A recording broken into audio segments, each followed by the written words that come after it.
Namaskar everyone and welcome to Sunday morning. In the last talks I've been speaking about the dream and waking up from the dream. My mind wants to stay there.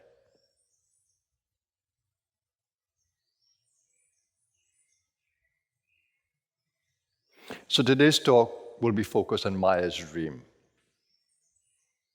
In us is Māyā having this dream. The soul is having the dream of Māyā in us. What is Māyā? It's an energy illusion. You know, when you take a drug, or if you take some hallucinating drugs, you're going to see a whole lot of things. And if you take ayahuasca, I've never took it, but if you take ayahuasca, the promise is that you will you will see the earth goddess, so you will get information from nature's field.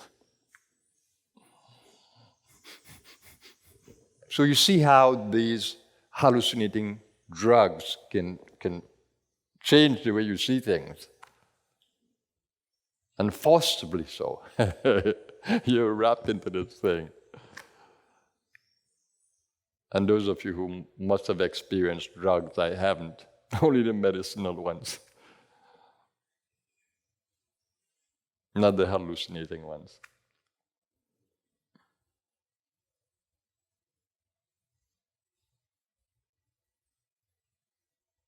So we are held in the illusionary wrap of Māyā. The ego. It's also important to understand what ego is.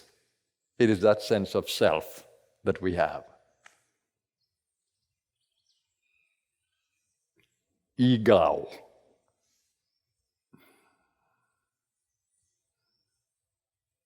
That sense of I that we have. And of course, you'll understand that when Māyā holds you in the grip of its illusion, the I will be different. And if you look at the eyes on the world stage, you will see, oh my God, what illusions these people are held in. Illusion of grandeur, that they're so great. Illusion of victim consciousness, we are so violated. All our rights are gone. And they are using their stock of merit to stay on the stage, because when the merit goes, the stage becomes different. And then they have to learn to build merit again. Don't waste your stock of merit. Merit are the good deeds that you would have performed, and that is stored in the karmic bank.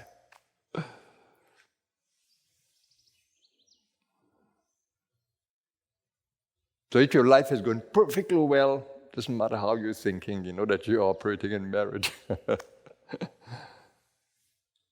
And what you've saved up from your good deeds.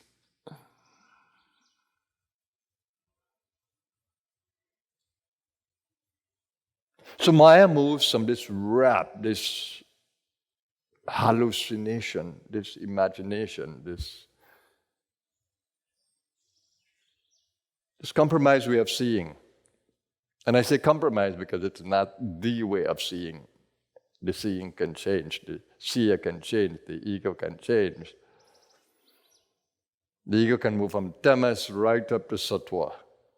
Tamas is the darkness, and sattva is the light. And there are a whole lot of space in between that light and that darkness, with different shades of the light and darkness. Darkness simply is the absence of light. When you study a little bit of physics, you will know. If there is no light manifesting, everything appears dark. If a fabric cannot reflect a color, it looks dark, no color. So when that light of the soul is not illuminating the space, is not manifesting, the soul is dark. Tamas. the missing of the light.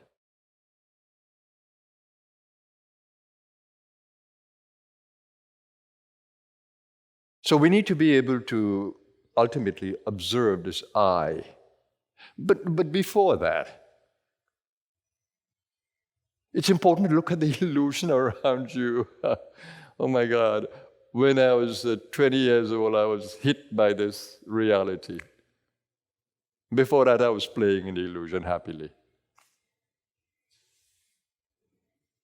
20 years old, I was shocked by what is around me. I just jumped into the working world. I enjoyed it for a little while. And then, my God, my whole consciousness changed. I was seeing differently. I lost it. No more joy of existence. No more understanding of what I am. I couldn't live with an ego anymore. I needed something. I needed my mind to be expanded. I needed to understand this play. I lost it. And that began an intense search for self.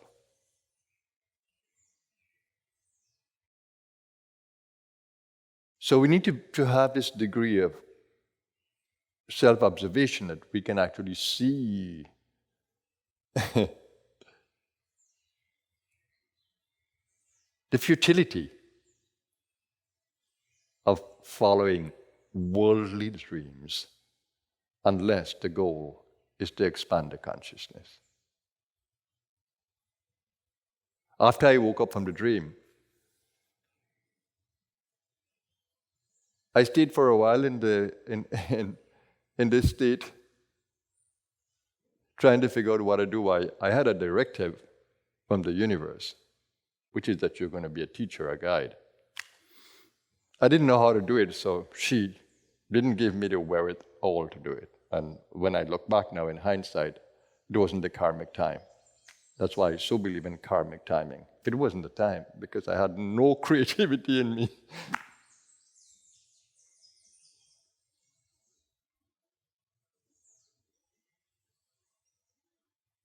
I felt the potential. I knew where I was awake. But I didn't feel a sense of direction. So I tried to stay in the spiritual life and continue the sadhana and serving. But I wasn't energized by it. I had so much doing power in me, but no creativity, no direction. Then you know what I said to myself? Well, let me get back into the Māyā. Let me go back to the passions that I had. But this time, totally detached. I was simply doing this because it is the momentum of the drive that I had before. The drive for education, the drive to serve, the drive to be in the world because I was happily there in my sadhana. Serving. So I said, okay, let me do this again. So I just jumped back into serving.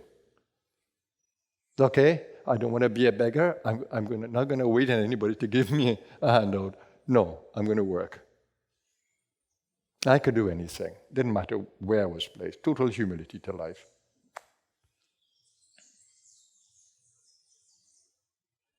Went back into the working world, and magic happened. I began to feel a sense of purpose. The joy came back to educate myself in the ways of the world. The joy came back to work menial with my hands or to create things, but in the world. And that led me on an incredible journey of working with her in the worldly field.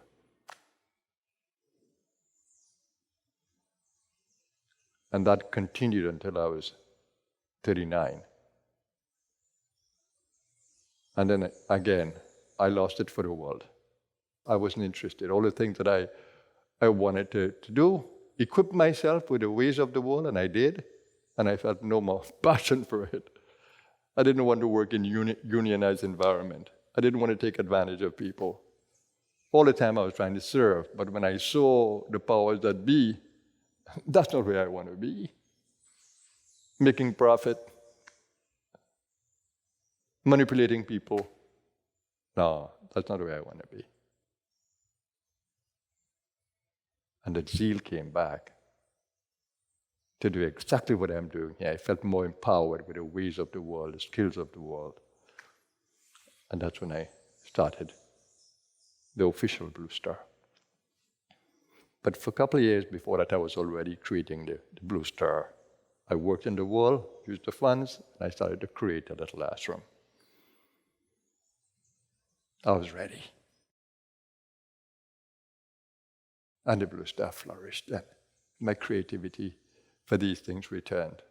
I was immensely creative. And you know the story of the Blue Star. Different countries, the joy of traveling and guiding and supporting.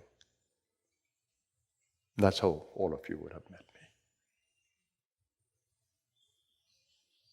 So I learned then to play with the illusion. And that could only have happened because I woke up. So you don't have to get away from the illusion to wake up.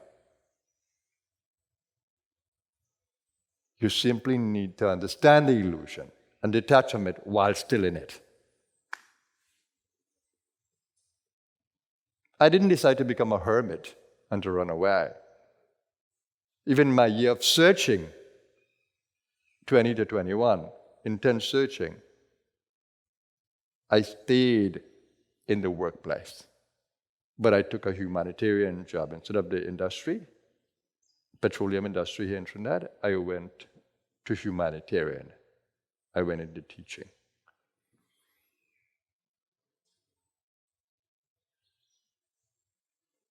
So even as you are immersed in the illusion, continue the journey.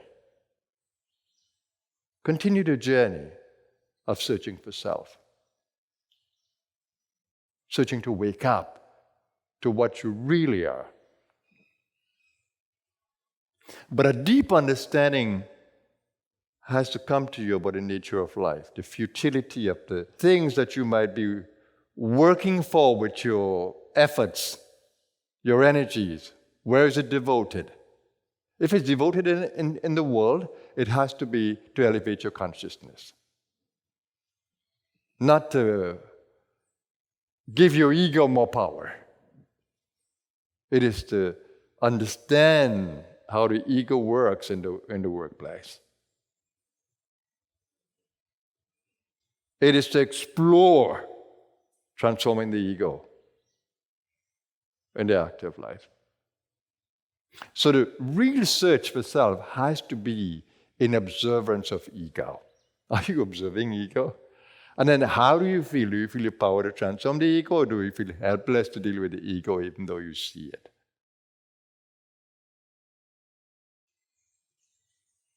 That's where support is required if you feel helpless. But if you feel power to transform the ego, go for it.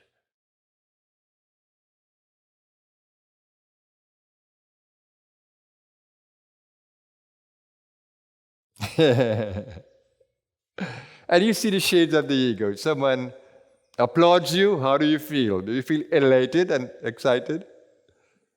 And if they tell you negative things about yourself, do you feel down in the dumps, depressed?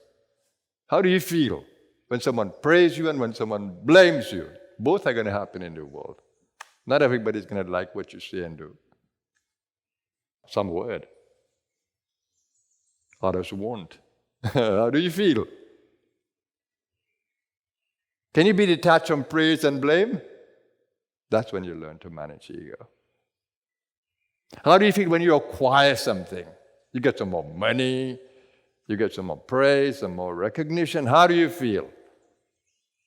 You work hard to earn a house or a car, although car is going to rust and home is going to deteriorate. Every so many years you have to repaint and things rust.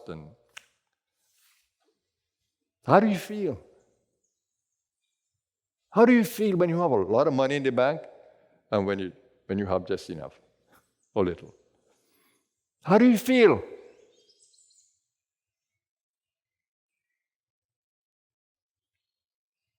Does your ego move from one to the other based on life's circumstances? Or are you in a different place where you can look at it as a play?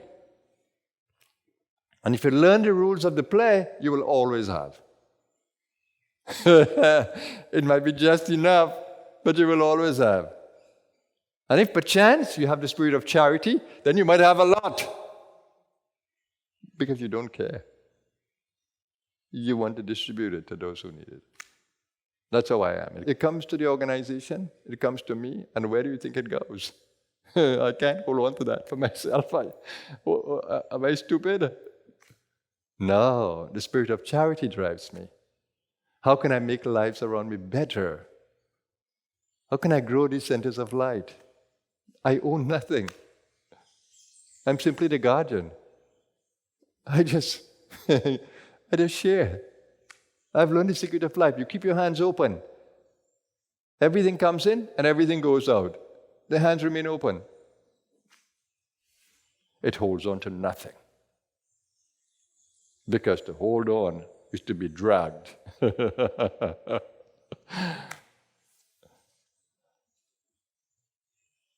You know the man who is carrying the cow in his rope, with his rope, the farmer? Someone challenged him and asked him, "Is that cow tied or are you tied?" Is that cow tied or are you tied? The guy was confused. The wise person said, "Well, if you are not tied to that cow, let go the cow." He wouldn't dare let go the cow. Because he's tied to the cow. Not the cow tied to him. The cow wants to be free. But he's tied to the cow. He would not let go of the cow. Are you tied to your jewels? Are you tied to your fortune? Are you tied to praise and recognition and reward? Tell me, oh ego, tell me. Can you be free? Would you learn to be free? Because when you do, you learn to trust the universe. She gives and she takes. Through the karmic law.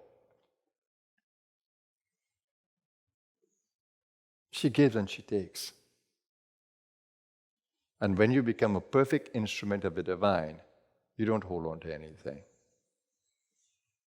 You become an instrument of giving and receiving, not hoarding.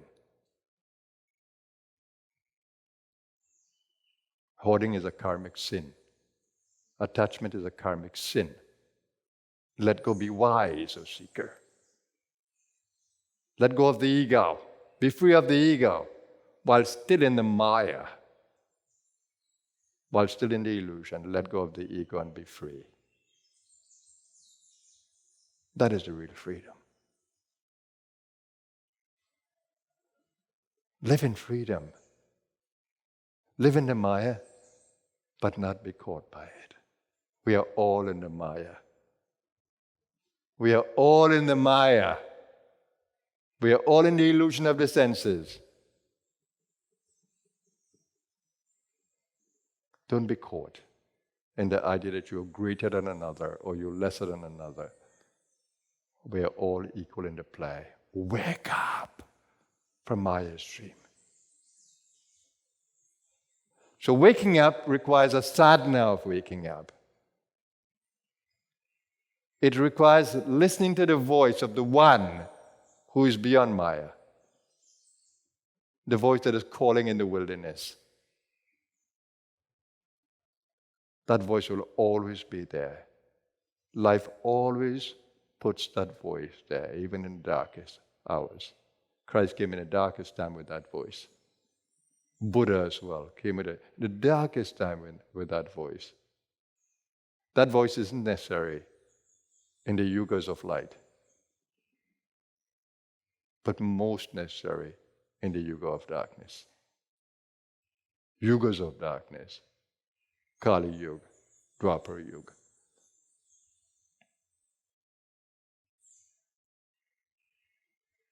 So we need to listen to that voice in the wilderness. And we need to keep our ear focused, attentive to that voice that is in the Māyā. Because the moment you lose it, oh my God, darkness will enshroud you. The darkness of misery and despair. Now. And then the Bhagavad Gita says, lift yourself by yourself. Lift yourself by yourself. Wake up from the Māyā. But of course in Mahayoga, you know that grace is there. Through the call of that voice in the wilderness as you listen to it. Shaktipat. Shaktipat. It's the beauty of Mahayoga.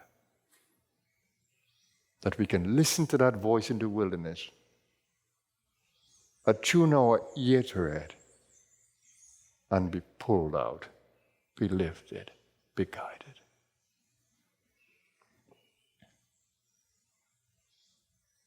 So there are many points I would have made today that I hope you will be attentive to.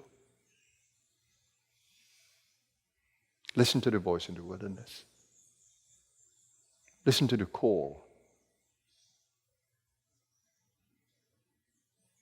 Heed the call. And lift yourself out of the darkness into the light. Buddha, the awakened one, when he was asked, are you an angel? Are you a deity? He said, no, I'm the awakened one. I'm Buddha. That's what we all need to be. Awaken to the light. Be a Buddha.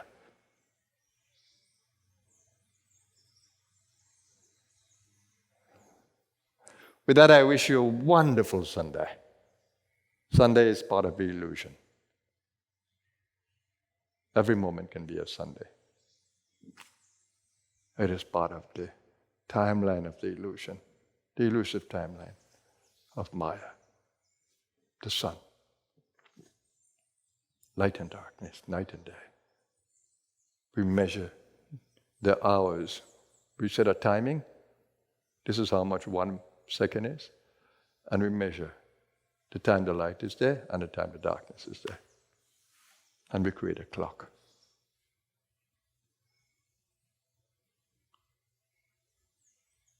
The soul doesn't adhere to a timeline.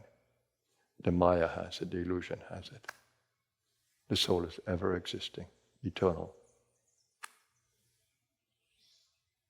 timeless, changeless in its essence.